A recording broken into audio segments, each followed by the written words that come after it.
So hey guys, I wanted to go through something that is kind of close to my heart, which is around the energy crisis that's kind of impacting so many people at the moment in time. The mainstream media have offered fairly shite advice, in my opinion, but you know, it's like the basics. I think with this being an engineering channel, I think we can do better. So what I'm going to go through is a bunch of different aspects that you can have a look at. Might break this up into 3 parts because there's sort of different levels to this that I think we can do, like between sort of like beginner, advanced, and the rest of it. So we're going to start with the obvious one, a watt meter. A watt meter essentially allows you to measure the amount of energy that any plugged-in appliance uses across your home. If you do that, you can identify if like a microwave or a fridge or something else is using a disproportionate amount of energy. If you can go through your house and work out how much energy each of your appliances are using, then you know what to optimize, or you can replace it, or you can turn it off, or whatever else. Now, smart switches. Now, this has become a thing in the last sort of 5-10 years or so. These little fuckers use a lot of power, okay? So in the before times, I wouldn't really care. But now we're paying, I say, what, 40 pence per kilowatt hour? These start adding up pretty quickly. And when you've got quite a few of these, it gets expensive. So what I would suggest is switching them over to mechanical switches. These can be had for about £3 each, possibly less. I think I bought 3 for a tenner recently. Go through your house, work out where you were using those smart switches and work out why you were using them. If they can be switched over for mechanical switches, there's a bit of a gain to be had there, but I'll leave that to you. Right, so next one, if you're using gas central heating, now with gas hitting about, I don't know, 11-12 pence per kilowatt hour, we won't get into thermins, but whatever. Just literally turn the temperature down as low as possible. Okay, do ask your lady friend or your other partner, because they don't like the temperature to be too low. From personal experience, I've received a bollocking on that part. Okay, so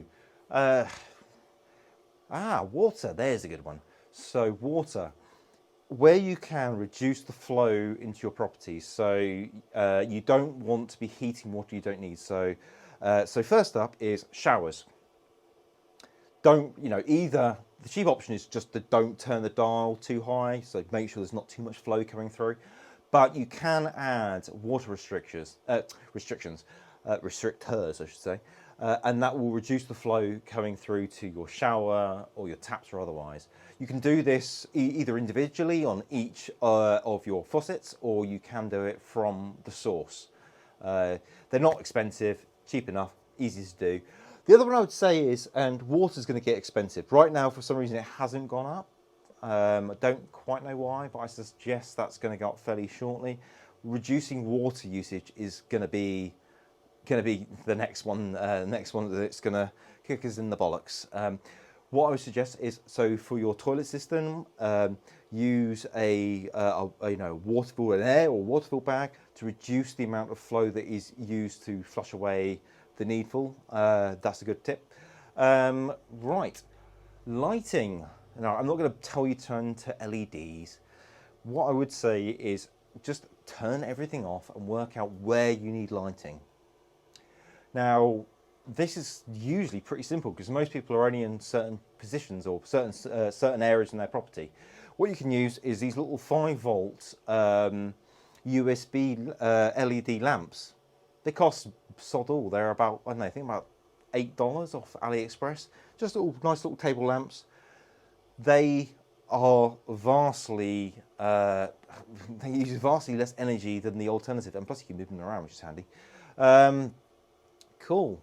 Zoned heating, there's a good one. Right, okay, so zoned heating. Zoned heating is around, the concept is basically you don't heat your entire property, you heat a particular area, okay? So if you're working from home and you're sitting in a particular spot, don't try and heat the entire goddamn house, you heat that area. So there are multiple levels of how we can do this. We can do this via heated blankets, and these are probably the best way to go. So a heated blanket uses, I don't know, I think it's about, it varies obviously depending on how hot you have it, but on average about 50 watts. Now in monetary terms, that's about 1.5 pence per hour. Obviously if you dial it up, dial it down, it changes a little bit based on current rates, but that is a really effective way of heating yourself.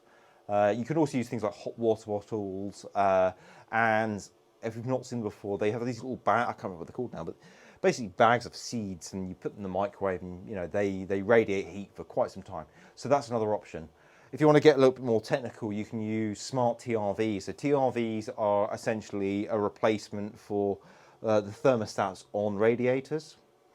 Now, if they're smart, what you can do, or if you've got something like a Tado system, or Tado, however you pronounce it, each and every room will have one of these systems on it, and it will shut down heating to those rooms that you're not in. So if you're not in a room, but it is really cold, you'll only heat the zones that you care about. Let's have a look into that. The other one is go around and have a look at all your, the wall warts, all these like big, I don't have one to hand, but all these like big hefty, plugs that go in. They're designed to power like your routers, your phones, whatever else, or my MacBook. They are sitting there draining power. So that is more or less everything I want to go through part one. There is way more to do than this. We can go into finances and all this other stuff, but for now, I think that's enough. So if you guys have got any questions, let me know, and we'll talk. But till then, let me see if I can work.